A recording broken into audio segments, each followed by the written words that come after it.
I know what you're thinking. This movie sucks. And listen, this movie is probably my biggest guilty pleasure. I don't like using that term because I don't feel guilty over the things I like. If you don't know or you can't read, Phone Booth is the subject of today's video. It is a 2002/3. It came out in North America in 2003. Everywhere else 2002. It is a 2002 contained thriller about a man who is trapped in a phone booth with a sniper pointing at him. Isn't it funny? You hear a phone ring and it could be anybody. But a ringing phone has to be answered, doesn't it?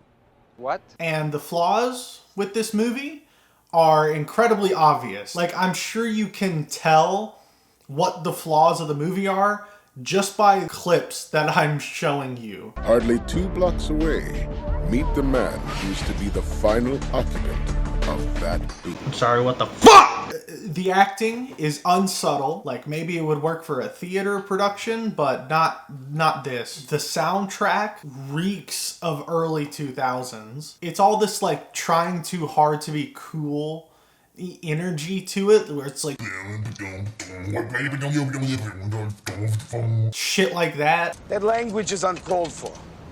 Holy fuck! The editing and cinematography in general is extremely dated. There's constantly like split screens and all those things I said, unsubtle, reeks of early 2000s, and extremely dated, could describe the whole movie, really. But this is just me, and I know it's a personal thing. I am very forgiving of cheese. Not to a point where it's like winking at you or being like absurdist. It's just cheesy enough to the point where you can tell the director and the writer are having fun with it. Just seriously enough so that the stakes are never made a joke out of. The villain, the threat, that's all treated seriously. What are you gonna do about it up in your fucking high window with your goddamn binoculars? I never said I had binoculars. I have a highly magnified telescopic image of you. Now, what kind of device has a telescopic sight mounted on it? What, you mean like a rifle? And it's staring straight at you. Yeah, how's my fucking hair? Nice try, pal. Go to hell. So the script originated as an idea from screenwriter Larry Cohen that he pitched to Alfred Hitchcock in the 60s, which is why I first saw this movie, because I sort of went through a Hitchcock phase when I was younger, and I wanted to watch anything that was remotely Hitchcockian.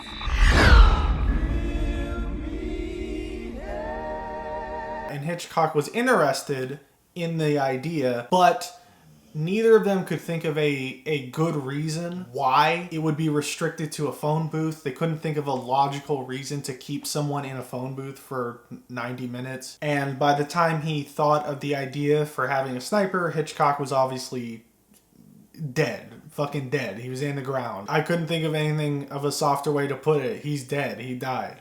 Anyway, instead, we got another icon of cinema. The director of Batman and Robin, Joel Schumacher, who just went wild with it.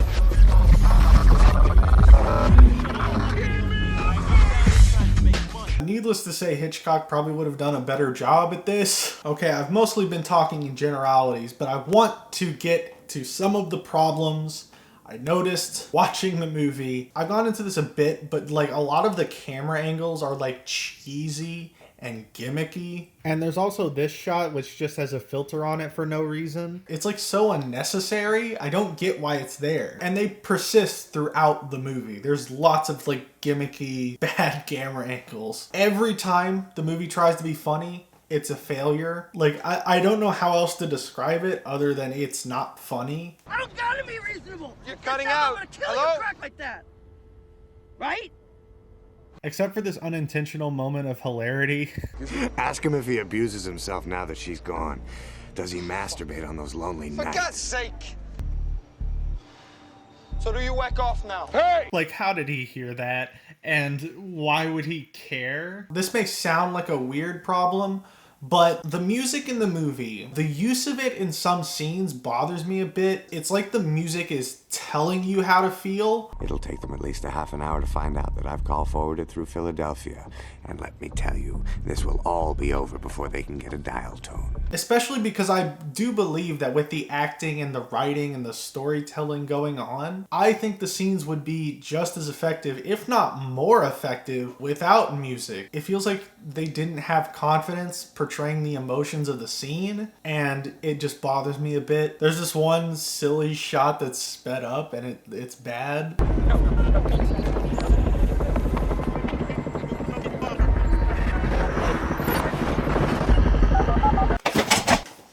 My fucking knees are down. You got Stu.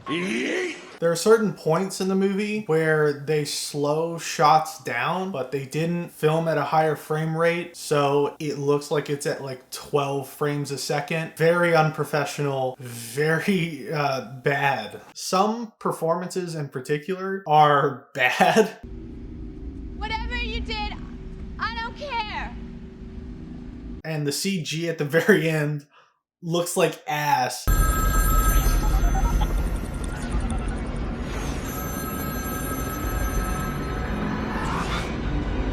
There's this one line that bugged me. I'm gonna push him over the edge. Just say the word. It's time to land, man. When you hit bottom, you die. Oh, so kill him? Okay, that one's not really a problem. And a lot of them are like small. They are grievances and they annoyed me.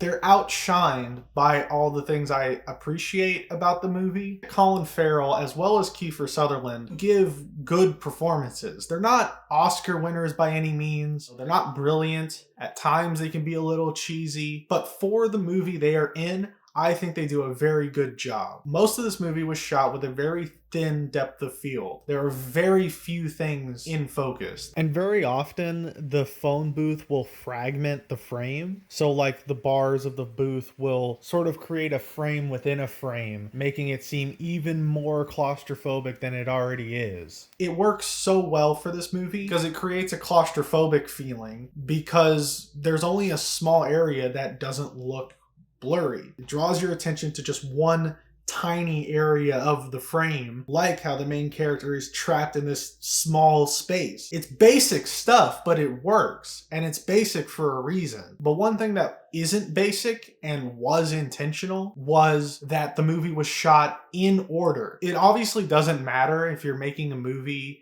that spans across different days, weeks, months, years. But a movie like this, where it's entirely focused on the emotional state of a character, it really helps to shoot it in order to let the actor get right back into the emotional state they're trying to convey. Basically, this whole movie is building up to Stu breaking down, and if it doesn't work, if the actor does a bad job, and if the build from Stu at the beginning of the movie to the confession scene isn't gradual enough to feel earned, then that scene falls flat. But the change is so gradual and so well communicated that that scene works. And that's why I think the movie is good and I get a lot of enjoyment out of it. The emotional core of Stu's breakdown and desperation in this situation works. And I'm willing to not forgive those flaws I mentioned. They don't bother me as much. You'll notice that a lot of the flaws I mentioned are from early in the movie, and I don't know if that's genuinely because the first part of the movie is worse, or if I was just getting invested in the movie and like watching it, and so I stopped